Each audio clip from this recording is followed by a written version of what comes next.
So I will do my best to explain this in Taglish para mas madali siyang maintindihan.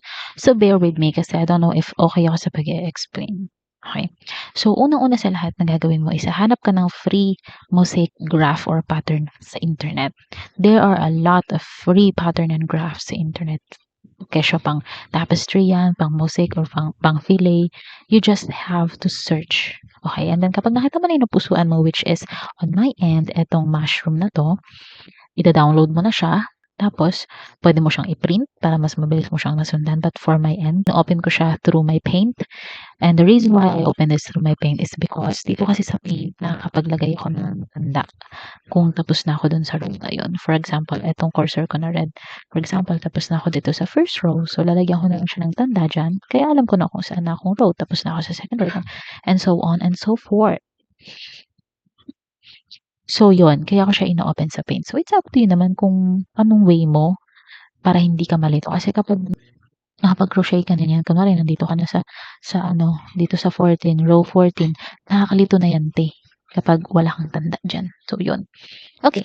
So, bago ko i-crochet ito, mushroom na to, at ipakita sa iyo kung paano to i-crochet, bibigyan muna kita ng 7 reminders or disclaimer, itong nasa gilid. Based on my own experience. Okay, this is my 7 reminder. And before that, I want you to know that dito sa graph natin, each box is equivalent to 1 stitch. It's just like with tapestry, okay? 1 box is equivalent to 1 stitch. Unlike with fillet na 1 box is equivalent to 3 stitches. Dito sa mosaic, same lang siya ng tapestry. 1 box, 1 single crochet. 1 box, 1 double crochet. Ganun siya kasimple. Okay? So, bago natin simulan ang ating project, dapat alam mo tong mga bagay na to. Kasi kung hindi, malilito ka at hindi mo makukuha yung gusto ipakita ng graph. Kasi mosaic or following a mosaic crochet graph, it's so easy but it's tricky. So, madali lang to. It's just like tapestry pero meron siyang twist. Okay? One, you will only use 2 colors of yarn. So, sobrang simple. Dalawang kulay lang.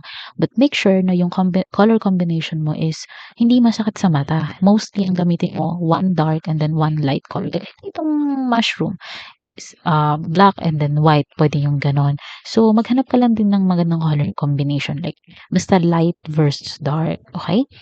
Then, next is you will only use 2 stitches, which are single crochet and double crochet. So, always remember, excluded yung yung sa first row mo na gagawan mo siya ng chain. Siyempre, chain yun, matic yun. Or, pwede ka naman mag-start sa, foundation chain, di ba? But you will only, throughout your project, you will only use 2 stitches, which are single crochet and double crochet. Okay? Number 3, there is no turning your work around. Hindi tayo magta-turn ng work around natin. Ano daw? Diba? Yung usually na ginagawa natin kapag nagko-crochet tayo. Pagdating natin sa dulo ng ating row, kunwari dulo ng row 1, ang ginagawa natin is chain 1, turn your work around, and then single crochet pabalik. Tapos pagdating natin sa dulo nito, chain 1, and then single crochet pabalik. Ganun tayo balik-balik, diba?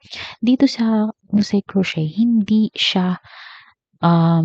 natin siya gagawin ganon. Wala tayong turning the work. Okay? We are only working in one direction. So, kung dito tayo laging mag-i-start dito sa may letter A, B, A, B, A, B na to. At dito tayo laging mag-end sa may plus sign. So, always, kapag nag-start ka dito sa A, papunta doon, natapos mo sa plus sign, cut your yarn. Ganun ang atake. Tapos, ikukulit mo yung panibagong color dito. Tapos, hanggang sa dulo, pag napunta ka sa last chain, cut your yarn. Ganun lang siya. Only in one direction. Ganun siya. Number 4, the first and last stitches are always regular single crochet. So, nabanggit ko kanina na we are going to use 2 stitches only, single crochet and double crochet, di ba? So, itong single crochet and double crochet kasi na to, it means back loop single crochet and front loop double crochet, which I'll be explaining later on. So, maliban sa back loop single crochet and front loop double crochet na yan, gagamit din tayo ng regular single crochet. So, always remember itong first stitch natin yung may letter AB, AB na yan, that will be a regular single crochet, which means is-single mo siya on both loop. And then, yung last chain, which is itong plus sign na to, is also single crochet. Madali lang siyang matandaan. First stitches and last stitches, always regular single crochet. Okay? Next is, itong letter AB, AB sa first stitches natin, it represents the color that you'll be using on that row. For example, itong A, ang gagamitin natin dito is color white. Pwede mo baguhin yung color dyan ha, depends on your preferences. But always make sure na gandahan mo yung color combination mo, usually dark versus light colors, okay? So, huwag na tayong lumayo. Gamitin natin tong color na nasa graph. So, for example, itong A represents white, and then B represents black. So, yung A at yung B, it represents the color that you are going to use on that row. So, for example, dito sa first row natin, meron tayong A. So, dito sa first row, white colors lang yan. White yarn. Sa second row, sabi niya, B. It means, sa second row, ang gagamitin lang natin yarn is yung color black na yarn.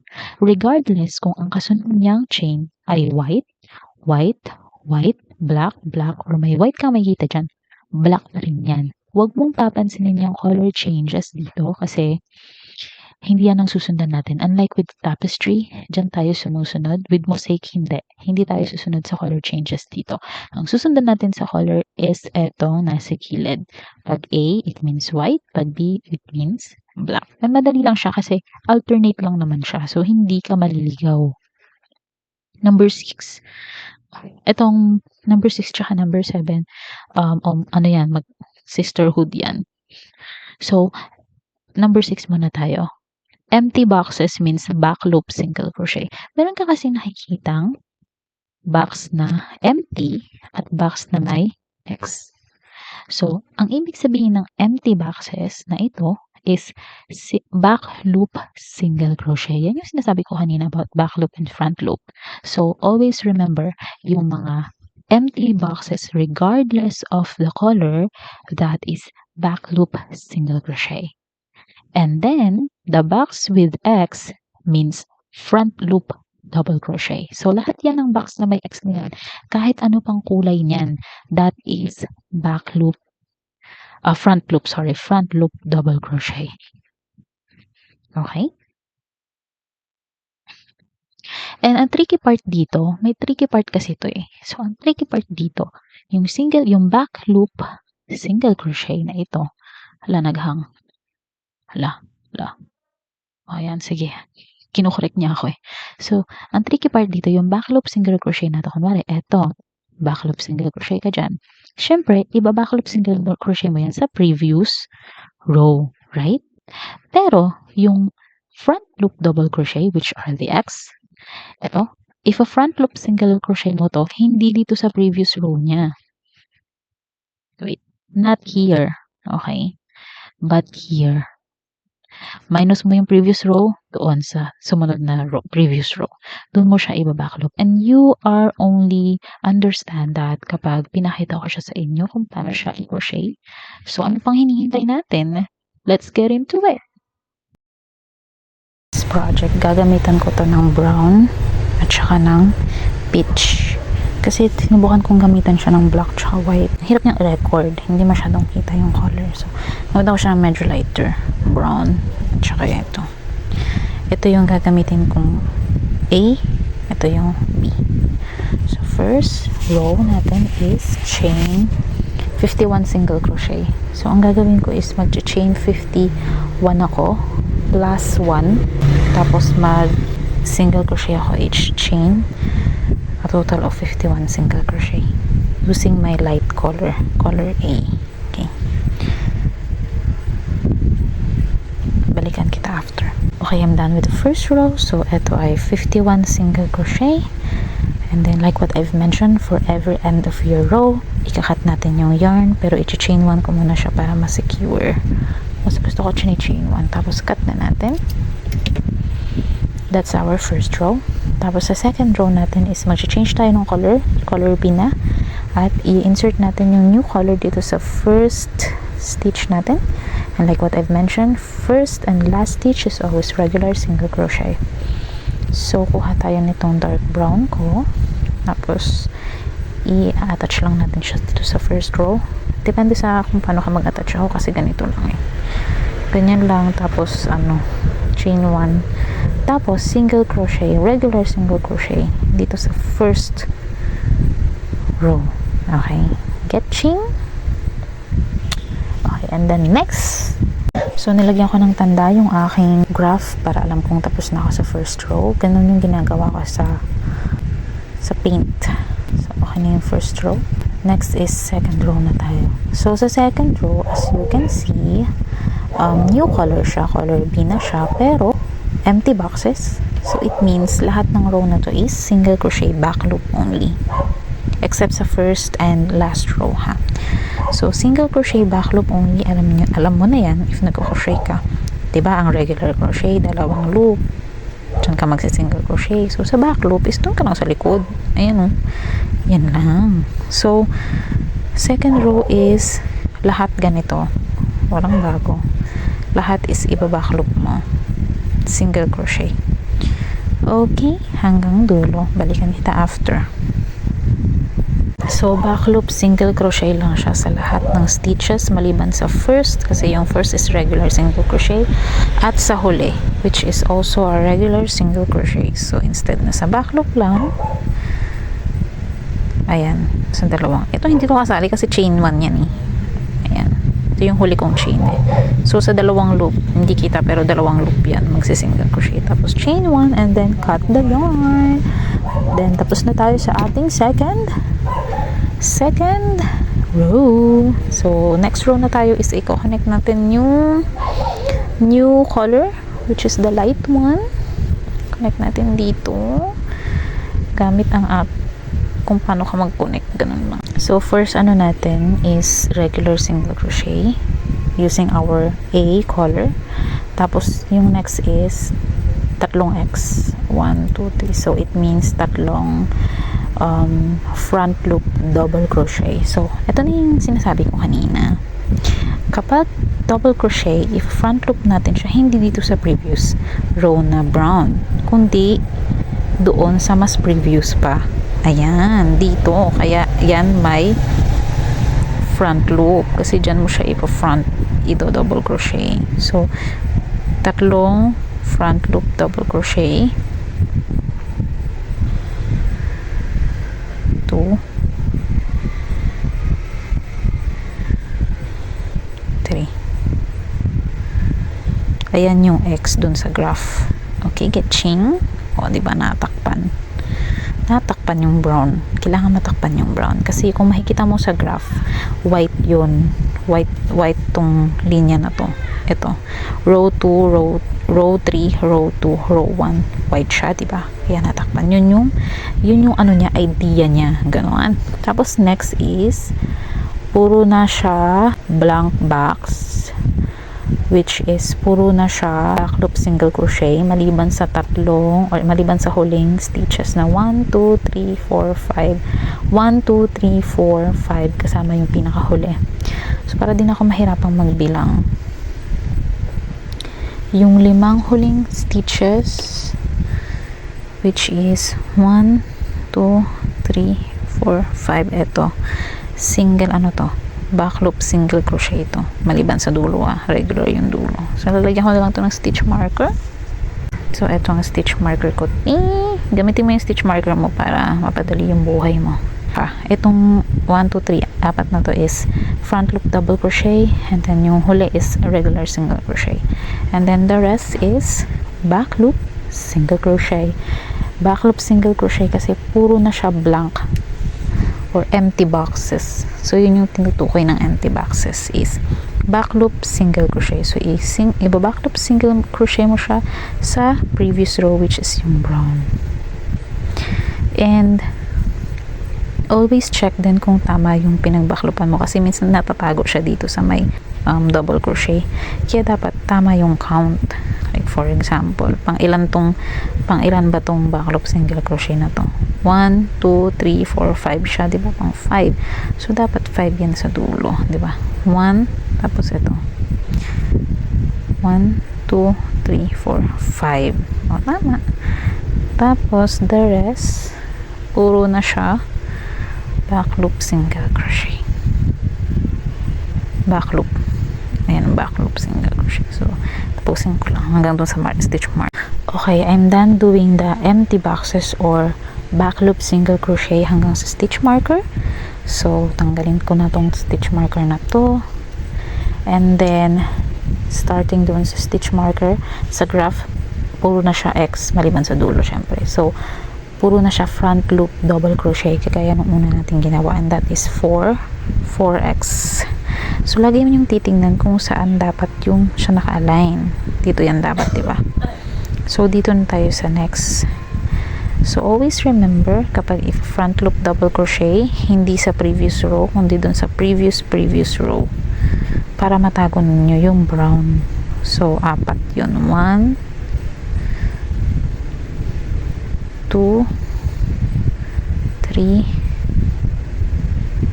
oops, 3, 4, tapos yung pinakadulo is regular single crochet. Ito, regular single crochet. Chain 1 and cut the yarn. So, tapos na tayo sa ating third row. Ito na siya, nagkaroon na siya ng kakaunting pattern. Ayan ang ating third row. So, let's proceed to fourth row. Another change of color tayo to brown. Okay, for row 4, so color black, meron tayong 1, 2, tatlong empty boxes, which is tatlong single crochet or back loop single crochet. So, 1, 2, 3. And then next, yung pang-apat natin is my X. So, that is front loop double crochet. Ito yun. Diba? Hindi dito pag front loop double crochet. Dun sa previous pang ano. Yun lang naman yung i-memorize mo sa kanya eh. Pag single crochet, pag back loop single crochet sa previous. Pag front loop double crochet, dun pa sa previous. So, diba, mataas yung double crochet. Kaya hindi mo siya pwedeng i-front loop dun sa previous row. Dapat lalampas ka ng isang row. Ayan siya, oh. Mataas. So, next natin is 1, 2, 3, 4. 5 empty boxes. Which means 5 back loop single crochet. So, 1, 2, 3, 4, 5. Next is X, so that's double crochet. Next is single crochet, back loop. Next is double crochet, front loop. Next is single crochet, back loop. Next is double crochet, front loop.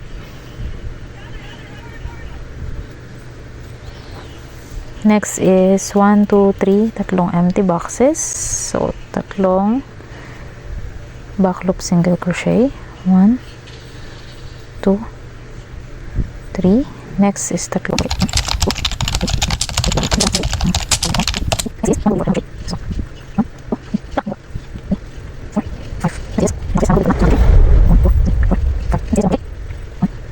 and regular single crochet sa dulo.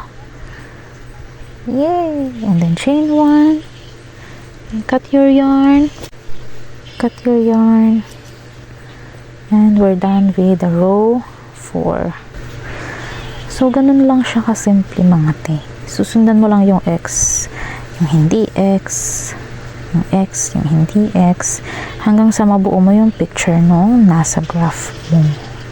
So, susundan ko lang yung mga susunod na row hanggang row 27. Kasi papakita ko sa iyo yung final result. And here's the final result. Look how beautiful. And that's all. Thank you so much for watching. I hope nakatulong yung video for any one of you there who wants to understand the complexity of layover of mosaic crochet. Feel free to subscribe, comment your finished project, your question and anything, and like the video. Thank you. Bye.